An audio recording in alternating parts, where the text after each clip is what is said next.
ሰላም እንደው ስለዚህ ቪዲዮ እንዴት ለለፋት ብዬ ነው በሶሻል ሚዲያ አይቼ በጣም ድንቁርና ምን ያክል እንግዲህ ባለ ጊዜ ነን ወይንም ገንዘብ መሬት እየተሸጠ የዘረፉት ነው እንጂ የሰው ልጅ እንዴት እንደዚህ አይነት አስተሳሰብ ያስባል? ጋዝ ስቴሽን መክፈት ኖ ቢግ ዲል።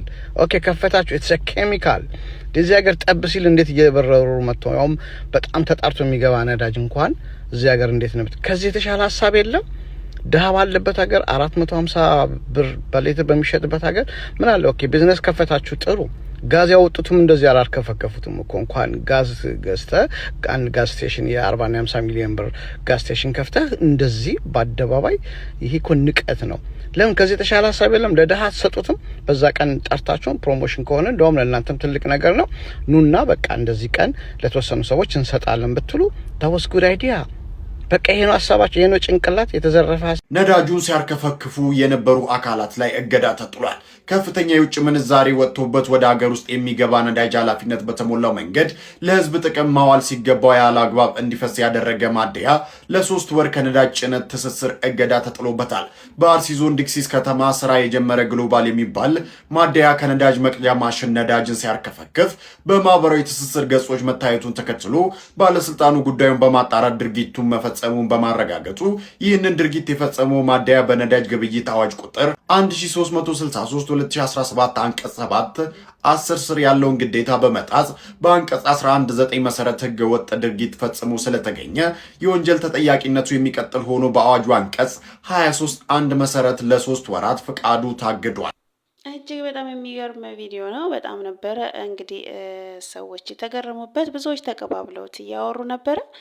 ግን ደግሞ በፍጥነት ምላሻቸውን አግኝተዋል። እጅግ በጣም ይህም ደስ ይላል። በነገራችን ላይ ይህ 3 ወር ብቻ መታገድ ሳይሆን እንደው ማደያውን ቢነጠቁ ባይነኝ ነኝ። ለምን እነሱ ጥግብ ብለዋል። ይህ ነገር ማደያው የተከፈተው በእርግጠኝነት ሰርተው ራሳቸውን ለማኖር ወይም ለማሻሻል ሌላ ነገር ባላቸው ላይ ለመጨመር ሳይሆን ማደያ ከፍተናል ለማለት ያህል ያደረጉት ነው ያው ብዬ ነው የማስበው። ራሳቸውን ማለት ለማሻሻል እና ለኑሯቸው ዘና አንድ ሰው ስራ የሚሰራው ሰርቶ ለመለወጥ ወይም ደግሞ በሱ ስር ያለን ሰው ለማስተዳደር ወይ ደግሞ ከፍ ያለ ነገር ባላቸው ላይ ለመጨመር ነው አንድ ሰው ስራ ሲሰራ። እነዚህ ሰዎች ግን ማደያ አለን ለማለት ብቻ ነበር የከፈቱት፣ ያስታውቃሉ ማለት ነው። እንግዲህ ማደያ ውስጥ ያለውን ነዳጅ ያለምንም እንትን እንደ ውሃ ሲታጠቡበት ነበረ። በነገራችን ላይ ያለማሰባቸው የሚገርመው ነገር በዙሪያቸው ሲጋራ የሚያጨስ ወይም ደግሞ የሆነ ነገር ቢሆን እዛ ጋር ትልቅ አደጋ ይፈጠር ነበርና እንግዲህ ይህ የህፃን ልጅ እቃቃ ጨዋታ ነገር ነው ያደረጉት። በጣም ነበረ የሚገርመው። በሶሻል ሚዲያ ላይም በጣም እየተዘዋወረ ነበረ። ግን ደግሞ ፈጣን ምላሻቸውን ማግኘታቸው በጣም ነው የሚያስደስተው። ኢትዮጵያ ላይ እንግዲህ ነዳጅ 450 ብር እና ከዛ በላይ እየተሸጠ ባለበት አገር ላይ ብዙ ድሃዎች ባሉበት አገር ላይ ብዙ ሰው የሚያስፈልጋቸውና እርዳታ የሚፈልጉ ሰዎች ባሉበት አገር ላይ እነሱ በዚህ አይነት መንገድ ውሃ እንኳን በማይገኝበት በአግባቡ እነሱ በነዳጅ ሲታጠቡ በጣም የሚያስገርም ነበረ። በነገራችን ላይ ያው ኢትዮጵያ ላይ ሀብታምና ድሃው እጅግ በጣም ተለያይቶ ያለበት ቦታ ላይ እንትን ላይ ነው ያለው፣ ጊዜ ላይ ነው ያለነው አሁን። እንደምታዩት እነሱ በነዳጅ ሲታጠቡ፣ ሌሎች ደግሞ የሚጠጡት ውሃ አጥተው የሚቸገሩ ብዙሃን ናቸውና ለእነዚህ ሰዎች ቅጣቱ ያንሳቸዋል ብዬ ነው የማስበው። ከዚህም በላይ ቅጣት ያስፈልጋቸዋል። ድርጅታቸውን ራሱ እንደው መንግስት እስከመንጠቅ ቢደርስ ይሄ ጥሩ እርምጃ ነበር ለነሱ እና ለምን ለሌሎች ለተቸገሩ መስራት ለሚፈልጉ ቢሰጥ ነበር ቢሆን ኖሮ ማለት ነው። እኔ ብዬ የማስበው የኔ ፍርድ ቢሆን ኖሮ ያ ነበር የሚሆነው።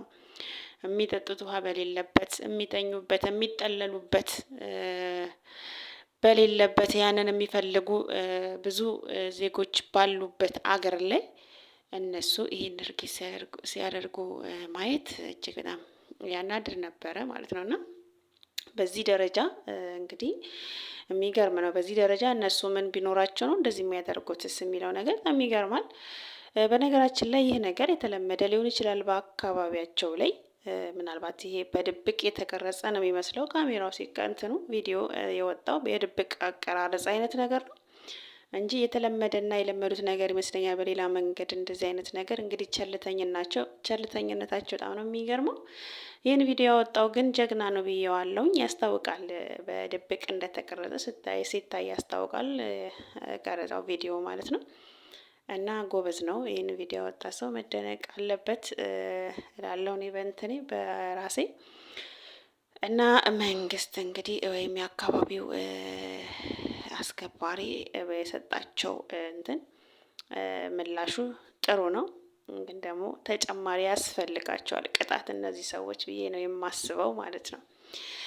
ተመልካቾች ዛሬ እንግዲህ የሚገርም ነው፣ እንዳያችሁት ነው ያቀረብኩት ቪዲዮ። ብዙዎችን አስገርሞ ነበር ደግሞ ያው ቅጣታቸው እንደተቀበሉ ሰምተናል። በጣም ደስ ይላል። ስላዳመጣችሁኝ እንጂ በጣም ነው የማመሰግነው። አንዳንዴ እንደዚህ ህሊና የሌላቸው ሰዎች መኖራቸው በጣም ነው የሚገርመው እውነት። ስንት ድሃዎች ባሉበት ሀገር ላይ ግን በእንደዚህ አይነት መንገድ ይህንን ማየታችን በጣም ያናድዳል። ሆኖም ግን ደግሞ ቅጣታቸውን አግኝተዋል፣ በትንሹም ቢሆን ይረዳሉ ብዬ አስባለሁኝ። ስላዳመጣችሁኝ ከልብ ነው የማመሰግነው። እንግዲህ በሌላ ቪዲዮ እስከምንገናኝ ድረስ ሀሳብ አስተያየት ካላችሁ ኮሜንት ላይ እያስቀመጣችሁልኝ ለምታበረታቱኝ ከልብ አመሰግናለሁኝ። የምሰጡኝን አስተያየት አነባዋለሁኝ። የሚጨመር የሚቀነስ ነገር አለ የምትሉትን ነገር ኮሜንት ላይ አስቀምጡልኝ። የማትረሱት ነገር ደግሞ የምነግራችሁ ሼር እያደረጋችሁልኝ ቪዲዮ ሌሎች ጋር እንዲደርስና ሌሎች መረጃውን እንዲያዳምጡት እንድታደርጉ እንግዲህ ጠይቃለሁኝ። ለዛሬ ያለን ቆይታ ይሄ ነበረ። በሚቀጥለው እስከምንገናኝ ድረስ ሰላም ሁኑ።